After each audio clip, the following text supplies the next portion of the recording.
इसमें एक दो पॉइंट बचे हैं जो हमने टॉपिक शुरू किया है। सिल्वर ब्रेजिंग, ठीक है, या इसे हम सिल्वर सोल्डरिंग भी बोल देते हैं।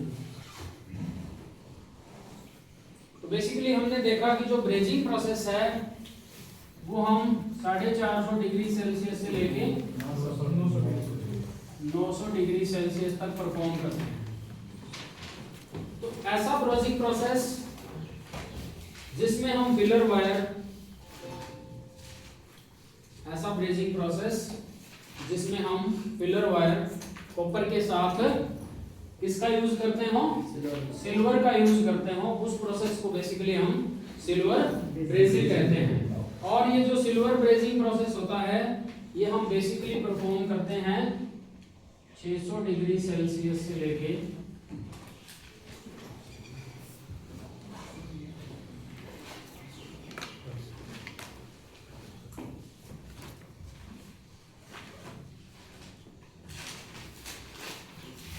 'देखिए रेंज तो इसी में रहेगी चाहे हम कोई भी टाइप का ब्रेजिंग प्रोसेस परफॉर्म करें।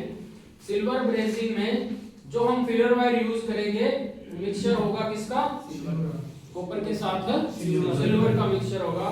तो उस फिलर वायर का जो मेल्टिंग पॉइंट टेंपरेचर होगा वो 600 से लेके 800 डिग्री सेल्सियस के बीच में होगा। एंड फिलर वायर किसका अलॉय होगा,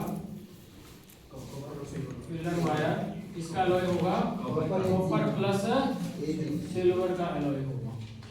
मतलब अलॉय किसका है, कॉपर का, साथ में क्या मिला हुआ है, सिल्वर मिला हुआ है। तो सिल्वर ब्रेजिंग का हमें एडवांटेज क्या मिलता है,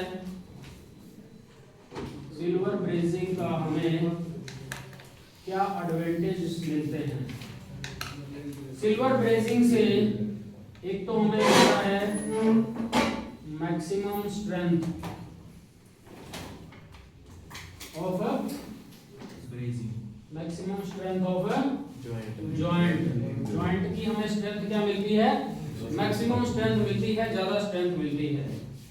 दूसरा इसका एडवांटेज हमें ये है हम सिल्वर ब्रेजिंग से लीक प्रूफ जॉइंट बना सकते हैं।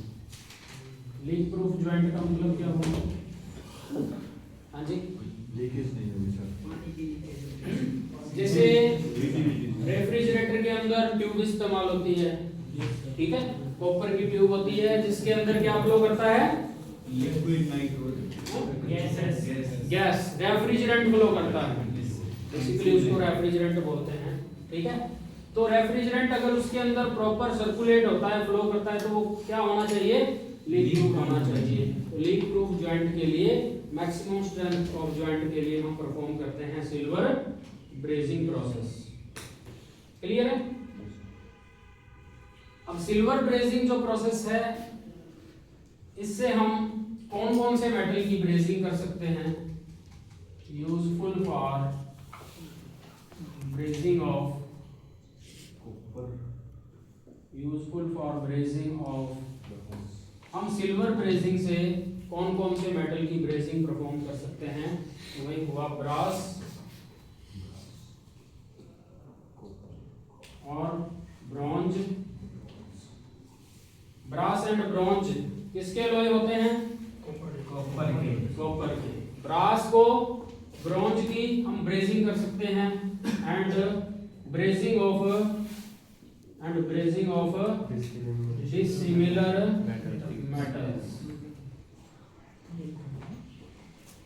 डिसिमिलर मेटल्स की हम ब्रेजिंग कर सकते हैं। जैसे कि एग्जांपल, कॉपर को अगर हमने जोड़ना हो स्टेनलेस स्टील के साथ, कॉपर को हमने जोड़ना हो स्टेनलेस स्टील के साथ, तो हम सिल्वर ब्रेजिंग परफॉर्म कर सकते हैं इजीली, ठीक है। Useful for brazing of brass, bronze and brazing of dissimilar metals, also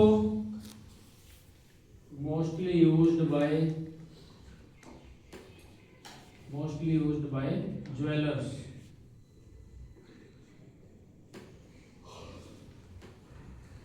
also mostly used by the jewelers। और इस प्रोसेस का सबसे ज्यादा कौन यूज करते हैं? ज्वेलर्स, ठीक है, जो ज्वेलरी का काम करते हैं ज्वेलर्स, ठीक है, वो सबसे ज्यादा इसका इस्तेमाल करते हैं। तो सिल्वर ब्रेजिंग में आप इतना याद रखेंगे। Clear? Yes, sir. Next topic हम स्टार्ट करते हैं।